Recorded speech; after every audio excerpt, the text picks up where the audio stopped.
Mes chers amis, bonjour. Bonjour à tous et à toutes.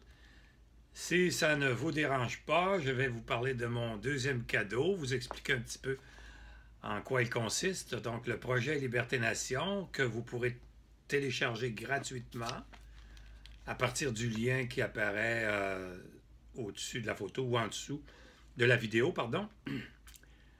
Alors, dans ce livre, c'est sûr que c'est la recherche depuis 1995 d'un consensus possible pour parachever le pays québécois à l'avantage de tous les Québécois, qu'ils soient fédéralistes ou indépendantistes. Alors, vous avez remarqué qu'il y a un texte sur la première page, un texte qui est trop petit pour que vous puissiez le lire. Alors, si vous me permettez, je vais le lire pas trop vite, mais quand même. L'indépendance du Québec nécessite un fort consensus au sein de la population. Et l'histoire démontre clairement que les indépendantistes ne seront jamais suffisamment majoritaires au sein de la population pour faire du Québec un pays. La stratégie visant à convertir les fédéralistes en indépendantistes pour obtenir un vote majoritaire en faveur de l'indépendance n'a pas donné les résultats escomptés depuis 1970. D'ailleurs, vous le savez, l'approche référendaire qu'on a utilisée en 1995 et en 1980 a divisé les Québécois en deux clans opposés, plutôt que de les unir dans un projet commun. Et c'est ça qui est malheureux. La démarche pour l'indépendance du Québec se résume malheureusement par un débat au cours duquel les indépendantistes tentent d'imposer leurs besoins et leurs solutions aux fédéralistes.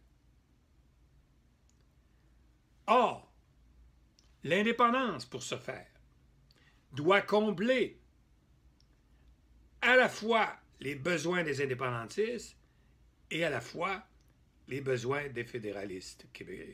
En fait, doit combler les besoins de tous les Québécois. Ce qui signifie que même si vous passez un an à prendre un café chaque jour, vous, les indépendantistes, avec les fédéralistes, vous ne les convertirez jamais. Le fédéraliste, en prenant son café, va tenter de vous convaincre, vous, indépendantistes, qu'il a raison. Et vous, indépendantistes, vous allez essayer de le convaincre qu'il a tort, mais ça ne marchera pas.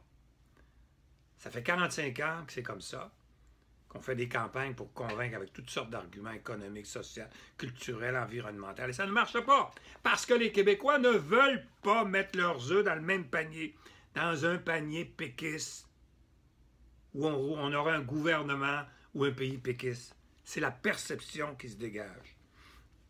Alors, cette réconciliation des besoins, il faut donc réconcilier les besoins autant des indépendantistes que des fédéralistes, ne repose pas sur une série de compromis, mais sur la reconnaissance du Québec pour ce qu'il est vraiment pour chacun de nous. Dans le livre, j'affirme ici que, je l'affirme d'ailleurs au début, faire l'indépendance du Québec, c'est faire l'indépendance d'une partie du Canada. Qu'est-ce que ça veut dire, ça? Lorsque j'affirme ça, je reconnais que l'indépendance du Québec ne se limite pas à l'indépendance d'une province canadienne et à séparer cette dernière du Canada. Non, non, non, non, non. Mais c'est l'indépendance de notre part du Canada avec tout ce que cela implique pour notre identité propre. Bref, l'indépendance du Québec ne consiste pas à effacer tout caractère canadien du Québec comme on passe un vêtement à l'eau de Javel. Ça veut dire quoi, ça? L'indépendance de notre part du Canada. Ça veut dire qu'on prend, en faisant l'indépendance, en parachevant le pays québécois, on prend la partie du Canada qui nous a toujours appartenu, qui nous appartient. Pendant 150 ans, nos ancêtres ont vécu au Canada. Ils étaient des Canadiens qui sont devenus des Canadiens français. Par la suite, on s'est fait voler le territoire, notre emblème, nos emblèmes, notre hymne national. Mais tout cela, dans nos tripes, nous appartient au peuple canadien-français. Il y a au Québec un peuple canadien-français et une nation québécoise.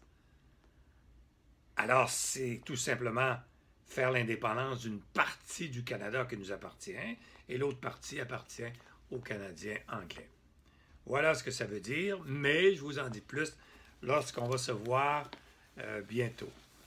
Et en attendant, je vous souhaite toujours de joyeuses fêtes et un joyeux Noël, parce qu'on peut encore le dire.